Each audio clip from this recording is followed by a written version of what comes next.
गुरु ब्रह्मा गुरु विष्णु गुरुदेव महेश्वर गुरुरेव परम ब्रह्म तस्मै श्री गुरुवे नमः। ध्यानमूलं गुरुर्मूर्ति पूजामूलं गुरुरुपदं मंत्रमूलं गुरुर्वक्कं मोक्षमूलं गुरुर्कृपा हि केवलं गुरुर्कृपा हि केवलं गुरुर्कृपा हि केवलं। আজকের বিষয় হচ্ছে দেওরাহা বাবা বলছেন যোগ কি এবং এই যোগীরা যারা যোগ করেন, যারা যোগের সিদ্ধি লাভ করেন, তাদের কাছে বিশ্বে এমন কোনো বস্তু নেই যেটা অসম্ভব বলে কিছু আছে। অসম্ভব বলে কোনো বস্তু পৃথিবীতে নেই। অতএব আজকের হেডলাইন হলো যোগীর পক্ষে বিশ্বে অসম্ভব বলে কিছু নেই। বাবা দেওরাহা বাবার মুখে আমরা আজকে যোগ বিষয়ক ব্যাপার শুনব। যোগে কি সম্ভব এবং বাবার কাছে শুনব যে এই যে যোগ, যোগীদের যে গুপ্ত যোগ সেটা কীরকম। যোগ হচ্ছে একটা দুর্লভ এবং বিচিত্র একটা অবস্থা।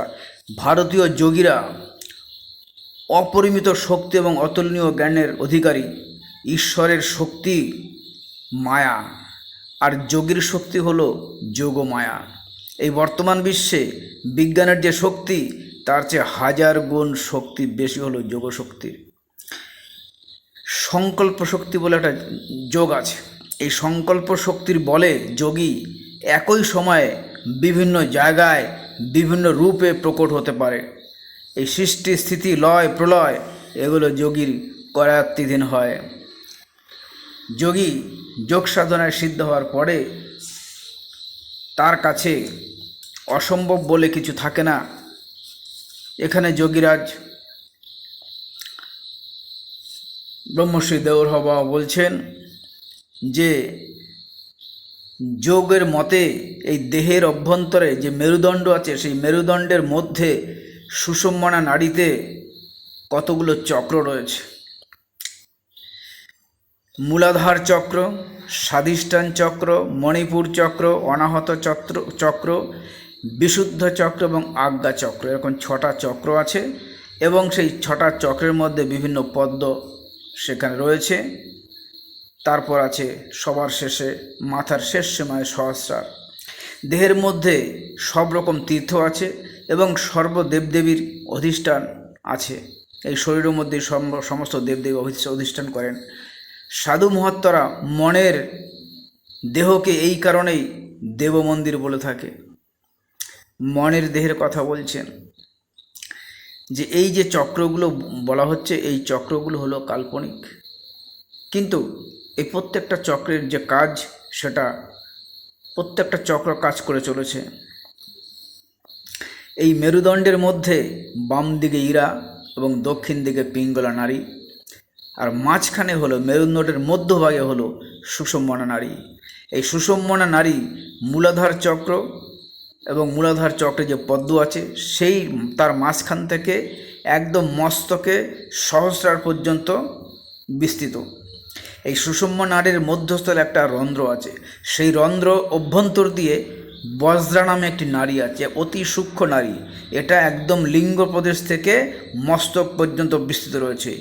এই বজ্রা নাড়ির মধ্যে অতি সূক্ষ্ম গুরুত্বপূর্ণ চিত্রাণী নাড়ি এই সুষুম্নার মধ্যে এই চক্র বা পদ্মসমূহকে ভেদ করে তার অস্তিত্ব জানিয়ে দিচ্ছে।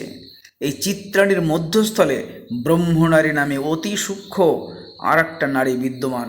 এই নারীতেই মন সংযোগ করলে এই সুষুম্না নাড়ি বিকম্পিত হয়ে এই শরীর উচ্ছ্বসিত হয়ে ওঠে। তারপর আত্মজ্ঞান, নিত্য সুখ, বিশুদ্ধ স্বভাবে উদ্ভাসিত হয়ে ওঠেন মনসংযোগকারী সাধক। এই বিশুদ্ধ জ্ঞান ছাড়া এই ব্রহ্মনারীকে জানা বা চেনার কোনো উপায় নেই। একমাত্র যোগী মহাত্মারাই এই ব্রহ্মনারীকে জানতে এবং চিনতে পারেন। সুষুম্নাকে আশ্রয় করে অতি সূক্ষ্ম সর্বদেহ ব্যাপিনী আরও একটি নারী হলো গুজ্জনী বা বঙ্কনল। পুষ্প যশস্বিনী, গান্ধারী, হস্তিজিহ্বা, অলম্বাসা, কুহু এবং শঙ্খিনী নারী আছে। এই যোগী সম্রাট দেওরহ বাবা বলেন যে মানুষের শরীর অভ্যন্তরে এইরকম গুরুত্বপূর্ণ ৭২,০০০ নারী আছে। সিদ্ধ যোগীরা এইসব নারীর কাজ সম্পর্কে ওয়াকিবহল এবং নারীর নিয়ন্ত্রণ সম্পূর্ণ তাদের আয়ত্তাধীন।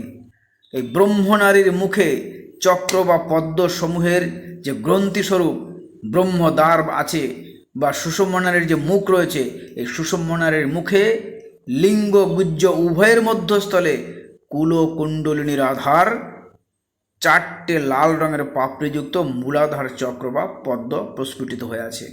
এই মূলাধার পদ্মে সর্পের ন্যায় 3.5 প্যাচে পরিবেষ্টিত হয়ে আছে কুলকুণ্ডলিনী শক্তি। গভীর নিদ্রামগ্ন অবস্থায় এখানে বিরাজ করেন। এই সুষুম্না মধ্যস্থ যে চিত্রায়ী নাড়িতে অবস্থিত 6টা পাপড়ি, তারা লাল বর্ণের দেখতে। স্বাধিষ্ঠান পদ্ম বা চক্র সেখানে বিরাজ করছে। এই স্বাধিষ্ঠান চক্রের উপরে নাভিমূলে নীল রঙের 10টা পাপড়ি। এই মণিপুর চক্র বা পদ্ম এখানে শোভা পায়। এই মণিপুর চক্রের উপরে হচ্ছে হৃদয়। এই হৃদয় দেশে 12খানা পাপড়িযুক্ত লাল রঙের অনাহত পদ্ম বিরাজ করছে। আর কণ্ঠে 16টা পাপড়ির যুক্ত 16টি অক্ষরযুক্ত বিশুদ্ধ চক্র অবস্থান করে। আর যে ভ্রু আছে, 2টো ভ্রুর মাঝখানে যোগী মহাত্মাদের ধ্যানস্থল, অর্থাৎ এখানেই মন স্থির করে ধ্যান করে। এই ধ্যানস্থল স্বরূপ 2টো অক্ষর আছে, দ্বিদল চক্র বলে। দল বিশিষ্ট অতীব শুভ্র বর্ণ সাদা রঙের আজ্ঞা চক্র বলে। এই আজ্ঞা চক্রের উপরে শঙ্খিনী নারীর শিরোদেশে ব্রহ্মরন্ধ্রে স্থিত হচ্ছে সহস্রদল বিশিষ্ট নিচের দিকে মুখ করে পদ্ম।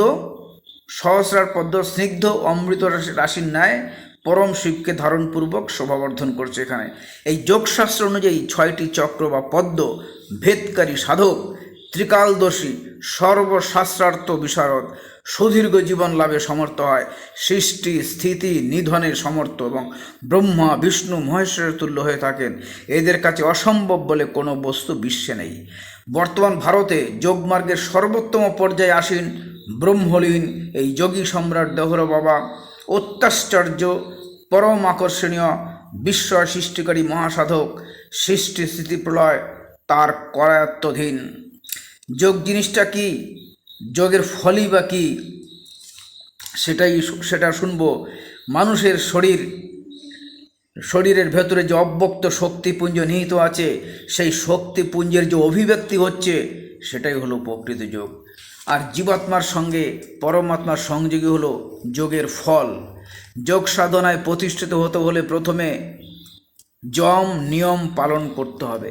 এই অহিংসা, সত্য, ব্রহ্মচর্য, অস্থেয়, এই 5টা জিনিস যম, শৌচ, সন্তোষ, তপ, শ্রদ্ধা এবং ঈশ্বর প্রাণিদান, এইগুলোকে মেনে চলতে হবে। যোগে আসন গুরুত্বপূর্ণ ব্যাপার। প্রাণায়ামে খুব গুরুত্ব বেশি দিতে হবে। আসনে শরীর শুদ্ধি হয়, রোগ নিরাময় হয়। সহজ শ্বাস প্রশ্বাসের গতি যৌগিক প্রক্রিয়ায় অবরোধ করার নাম হলো প্রাণায়াম। যোগীরা বিশেষ প্রক্রিয়ায় এই প্রাণায়ামের সাহায্যে শ্বাস প্রশ্বাস ক্রিয়ার ব্যতিক্রম করে কেবল কুম্ভকের স্থিতিকাল বাড়িয়ে দেয়, অর্থাৎ বেশি সময় ধরে শ্বাসকে ধরে রাখে। ক্রিয়া বিশেষের দ্বারা এই নাসারন্ধ্র দিয়ে ইরা পিঙ্গলা নারীকে উত্তেজিত করে এই বক্ষস্থলে যে অনাহত চক্র আছে, সেই অনাহত চক্রের উপরে একটা অনুশাসন চালাতে সক্ষম হয়। দীর্ঘদিনের অভ্যাসে এই প্রাণায়াম দ্বারা প্রাণ এবং আপান বায়ু এই সুষুম্না নারীর ভিতর দিয়ে প্রবাহিত হয়ে কুলকুণ্ডলিনী বা তৃতীয় জ্ঞানচক্ষু শক্তি জাগরিত হয়ে পড়ে। সঠিক প্রাণায়ামের জন্য ধৌতি, নেতি, ত্রাটকনৌলি, বস্তি এবং কপালভাতি, এই 6টা কাজ করতে হয়। পূরক, কুম্ভক এবং রেচকের অনুপাত কীরকম? পূরক যদি 1 হয় তাহলে কুম্ভক করতে হবে 4, রেচক করতে হবে 2। অর্থাৎ বায়ু টানার সময় 1 যদি গুণো, তাহলে বায়ুকে ধরে রাখবে 4 পর্যন্ত গুণে, ছাড়ার সময় হবে 2। এই অনুপাতে পূরক, কুম্ভক এবং রেচক করতে হবে। প্রত্যাহারের মধ্যে মন সাধনার গভীরে প্রবেশ করে। তারপর ধারণা, ধ্যান এবং সমাধি, এই তিনের সামগ্রিক নাম হলো সংযম। এই সংযমের মধ্য দিয়ে অনেক প্রকার বিভূতি প্রকাশ পায়, কিন্তু বিভূতি প্রাপ্তি যোগীর লক্ষ্য নয়। বৈরাগ্য প্রাপ্তির মাধ্যমে ঈশ্বর সাক্ষাৎকার হয় এবং সকল সাধকের চরম এবং পরম কাম্য বস্তু লাভ করে। এই কুণ্ডলিনী শক্তি জাগরণের জন্য মুদ্রা অভ্যাসের বিশেষ প্রয়োজন। বাবা বলছে যে আত্মা থেকে যে আনন্দ হয় তাকেই বলে মুদ্রা। যোগশাস্ত্রে বহু প্রকারের মুদ্রা আছে, তার মধ্যে প্রধান মুদ্রার কথা বাবা বলছেন মহামুদ্রা, খেচরি মুদ্রা, তালব্য মুদ্রা, জনি মুদ্রা, ভ্রামরী মুদ্রা, শাম্ভবী মুদ্রা, মাতঙ্গিনী, ভুজঙ্গিনী, অশ্বিনী, পাশিনী, কাফি, বজ্রালী মুদ্রা অভ্যাসে এই শরীরের অভ্যন্তরে যে শক্তি আছে সেই শক্তিপুঞ্জ প্রকাশ পেয়ে থাকে। যেই মুদ্রাগুলোর কথা বললাম, যারা ক্রিয়াযোগী তারা প্রত্যেকেই মুদ্রাগুলো সম্পর্কে সচেতন বা জানেন। এবার শুনুন পরম পূজ্য যোগী সম্রাট শ্রী শ্রী বাবার যোগ সম্পর্কীয় বাণী। কি বলছেন বাবা? বলছে বাচ্চা, যম নিয়ম সকল সাধনার হচ্ছে অপরিহার্য। জ্ঞাত বা অজ্ঞাতে অনুসরণ করলে তবেই তুমি এই সিদ্ধ লাভ করবে।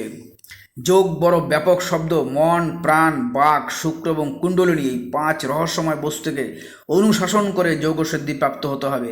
যোগের মাধ্যমে বহির্মুখী চিত্তবৃত্তিকে সরিয়ে অন্তর্মুখী করে এই কারণরূপী চিত্তে লীন হয়ে যাওয়াই হলো যোগের ফল।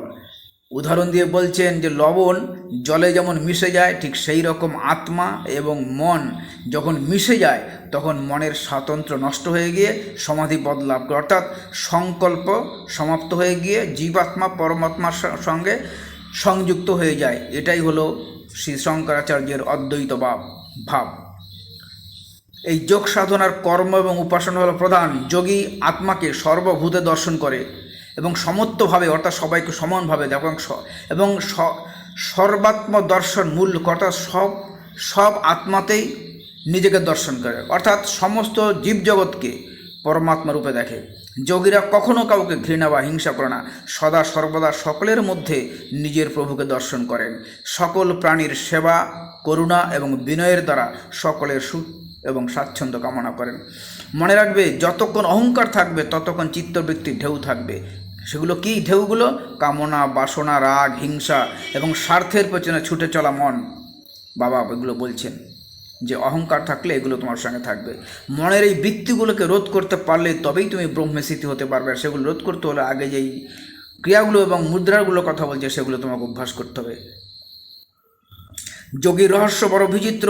সাধারণ মানুষ কখনো যোগীকে বুঝতেই পারে না। পরম তথ্যের সাক্ষাৎকার চরম এবং পরম লক্ষ্য তার। এই সিদ্ধি বিভূতি তার কাছে হেয় পদার্থে পরিণত হয়। তবে আধ্যাত্মিক চেতনার উন্মেষের ঘটানোর জন্য এই ঋদ্ধি সিদ্ধির প্রয়োগ অনিচ্ছা সত্ত্বেও অনেক ক্ষেত্রে করতে হয়। যেমন শ্রী শ্রী দেওরহ বাবাকে একবার করতে হয়েছিল।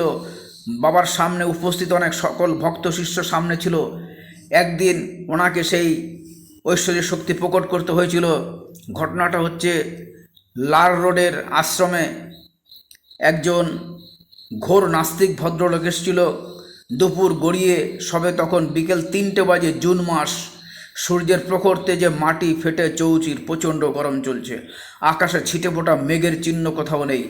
ভারতবর্ষের আধ্যাত্মিকতা মানতে চান না ভদ্রলোক। ঠাকুর দেবতা বলে যে কিছু আছে, বর্তমান যুক্তিবাদী বিজ্ঞানের যুগে মানতে তিনি কিছুতেই রাজি ছিলেন না। এই ভারতবর্ষের সাধু মহাত্মাদের বিভিন্ন রকম অলৌকিক কাহিনী উনি শুনেছেন, কিন্তু চাক্ষুষ করার সুযোগ হয়নি। কাজেই ওইসব অলৌকিক ঘটনা অবাস্তব বলে তার কাছে মনে হয়েছে।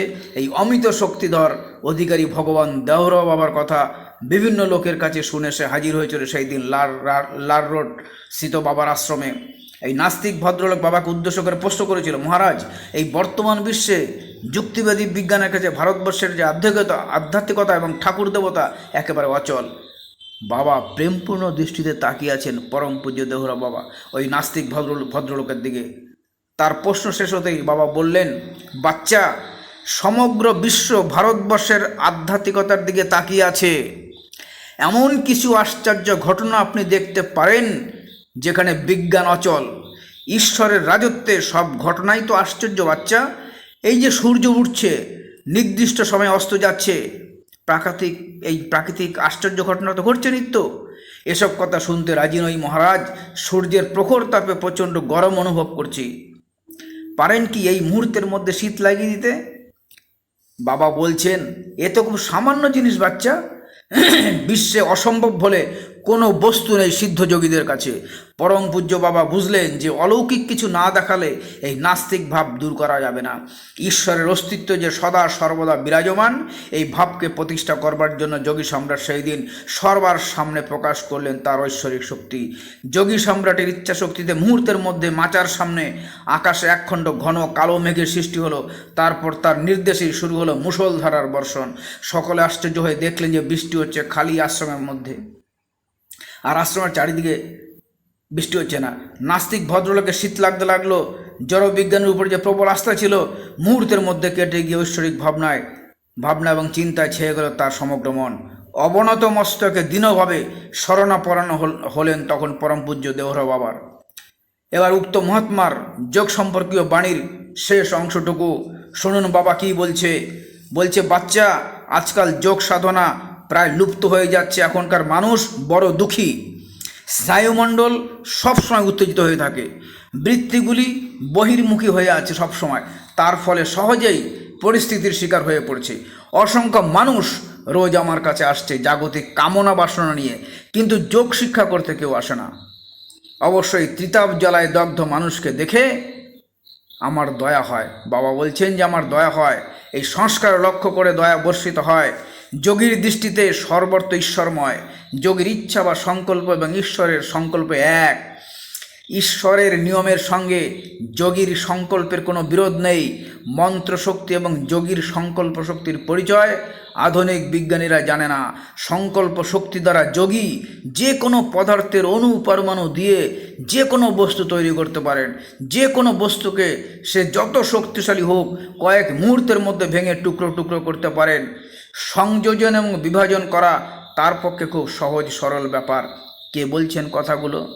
যোগী সম্রাট দেওরাহ বাবা। আরও বলছেন যে বিস্ময়কর ব্যাপার হলো, ধ্বংসাত্মক শক্তিকে মুহূর্তের মধ্যে যোগী নাশ করতে পারেন, কারণ বিশ্ব ব্রহ্মাণ্ডের রহস্য তথা এই প্রকৃতি পুরুষের রহস্য তারা ভালোভাবে জানেন এবং সব কিছু তারা জ্ঞাত আছেন। কিন্তু এই সব দিকে নজর না দিয়ে এগিয়ে যান তারা কৈবল্য প্রাপ্তির দিকে। তখন বুদ্ধি কারণে বিলীন হয়ে যায়, চিত্ত নির্মল হয়ে চিৎসাগরে বিলীন হয়ে যায়। তখন বোঝা যায় যে সমস্ত বিশ্ব সত্তা ওই একই সুরে প্রবাহিত হচ্ছে।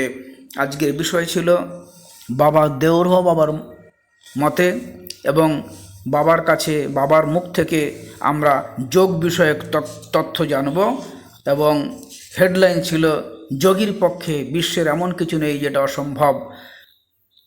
এই হলো আমাদের আজকের এই হলো বিষয়। সকলের উপরে দেওরহ বাবার আশীর্বাদ বর্ষিত হোক। সকলে ভালো থাকবেন। ভিডিওটি যদি ভালো লাগে, মনে করে থাকেন যে আমি নতুন কিছু জানলাম এবং দেওরহ বাবার বিস্ময় সৃষ্টিকারী সারা ভারতবর্ষ জুড়ে যে নাম যারা যোগের সঙ্গে সম্পর্কযুক্ত আছে এবং যোগী মহাত্মাদের জীবন সম্পর্কে যারা জানার ইচ্ছা প্রকাশ করেন, তাদের কাছে এক অত্যাশ্চর্য যোগী সম্রাট এই দেওরহ বাবা। বাবার ডানহস্ত আপনাদের সকলের মাথার উপর থাকুক। আপনাদের চেতনার মধ্যে বাবার কথা, বাবার যোগ যদি আপনাদের কাছে পৌঁছে যায়, বাবার নির্দেশ যদি আপনারা মান্য করতে পারেন, আপনাদের জীবন সুখ এবং সমৃদ্ধিতে ভরে উঠবে। বাবার আশীর্বাদ বর্ষিত হোক, এই কামনা রইল। কারোর যদি ভালো লাগে ভিডিওটি, প্লিজ সাবস্ক্রাইব করবেন বা কোনো কমেন্টস লিখে জানাবেন। আমার আরও আগ্রহ বাড়বে আপনাদের কাছে এরকম বড় বড় মহর্ষি এবং যোগী সম্রাটদের অমৃতময় বাণী আপনাদের কাছে পৌঁছে দেওয়ার চেষ্টা করব। সবাই ভালো থাকুন, এই কামনা রইল। জয় বাবা দেওরহ বাবার জয় হোক।